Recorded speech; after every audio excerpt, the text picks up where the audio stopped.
Hello movie lovers, welcome to new video of my channel movie magic মোমেন্টসে আপনাদের সবাইকে স্বাগত জানাই।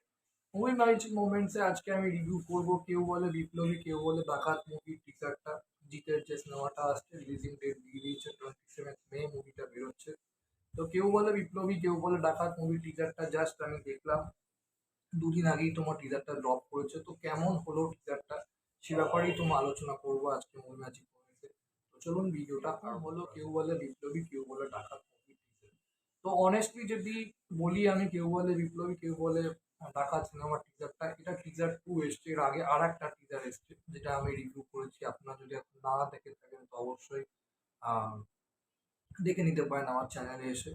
তো আমি যদি তুলনা করি আগের টিজারটা কেমন এবং এই টিজারটা কিরকম, তো আমি বলবো দুটোই ঠিকঠাক টিজার হয়েছে। ফার্স্ট যে টিজারটা ছিল সেটা ভালো ছিল, খারাপ না। এই টিজারটা আমি একটু আরো বেশি মানে এক্সপেক্ট করেছিলাম যে খুব ভালো হবে, একটা আউটস্ট্যান্ডিং কিছু ধামাকা হবে।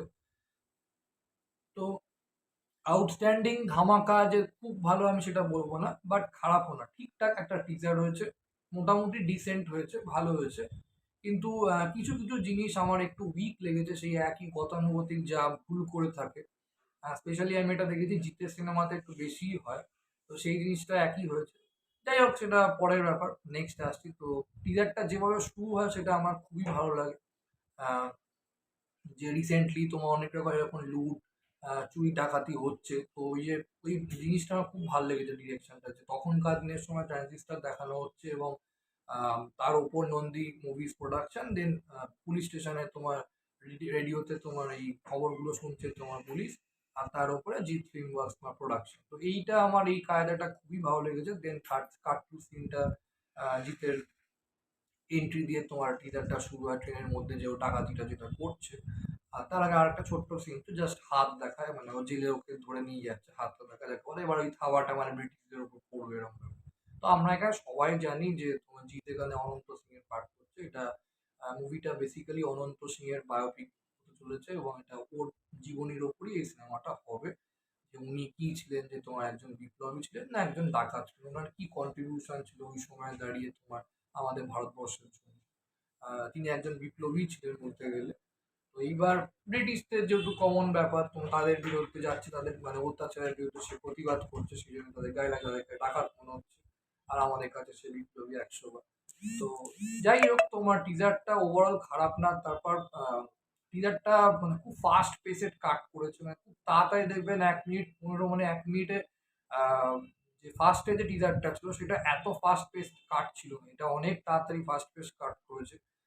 দেন তারপর ওই জিতে ওইখানটা দারুণ লাগে আমার, যেখানে তোমার ওই ছাতা নিয়ে তোমার জিত আসছে, তার পুলিশটা ওকে জিজ্ঞেস করে কে রে তুই, তখন বলে আমি সেই যে যে তোদের মানে মানে জীবনকে নরক বানাতে এসেছি। দেন ও একটা পোজ দেয়, ডাকে আয়, মানে মারার জন্য অ্যাকশন সিনটা শুরু হওয়ার আগে। তো ওই সিনটা খুব ভালো হচ্ছে, ওখানে জিতের চোখের এক্সপ্রেশন খুব ভালো ছিল। অ্যান্ড দেন তারপর কিছু জেলের সিকোয়েন্সেস দেখা যায়, ওখানে জেলেরও যারা যারা আছে, যখন ওই মানে বিপ্লবী তাদেরকে এনকারেজ করছে এবং তাদেরকে উৎসাহিত করছে, এবং মানে বিপ্লবীর এই যে তোমরা কাজটা যেটা করেছো, বিপ্লবের জন্য করেছো, দেশের জন্য করেছো, সেই বিষয়ে তোমার আরো তোমাদের ইন্সপায়ার করছে। এবং সেখানে তোমার কিছু জায়গা বোঝা যাচ্ছে তোমার সেই একটা বাঘা যতীনের মধ্যে ট্রেন করছে কিছু অল্প বয়সী যুবকদের, সেখানে একটা তোমার পাঞ্জা লড়াইয়ের খেলা রেখেছে। এই জিনিসগুলো বেশ ইন্টারেস্টিং আমি বলবো। তারপর তোমার যে ব্লাস্টিং সিকোয়েন্সেস গুলো হয়, বা ট্রেনের মধ্যে যে ফাইট সিকোয়েন্সেস গুলো দেখাচ্ছে, তারপর জেলেও টর্চারের সিন টিজার ওয়ানেও দিয়েছিল একটু, এখানেও তাই। এবার লাস্টের ডায়লগটা যেটা আছে যে তোমার খুবই যাকে বলে মারাত্মক, মানে এবার তোমার সিংহ তো দেখেছে ওরা মানে ইয়েতে ওই তিন মূর্তি সিংহ যেটা সাধারণত তার মূর্তিতে থাকে।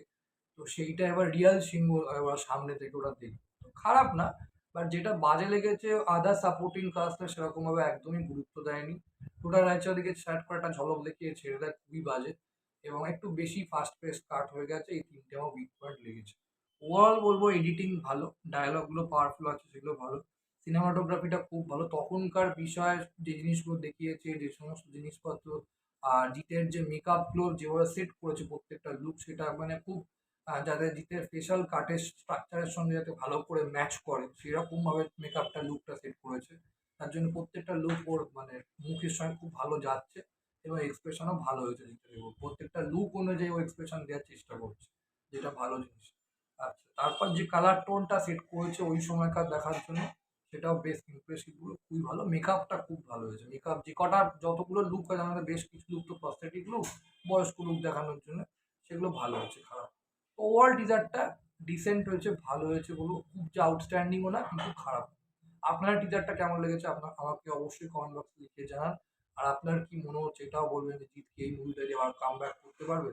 আমার মনে হচ্ছে হয়তো কামব্যাক হলেও হয়ে যেতে পারে। তো দেখা যাক কি হয়, লেটস সি। ভিডিওটা লাইক ভালো লাগলে লাইক করো, কমেন্ট করো, শেয়ার করো এবং চ্যানেলটা অবশ্যই সাবস্ক্রাইব করে রাখো।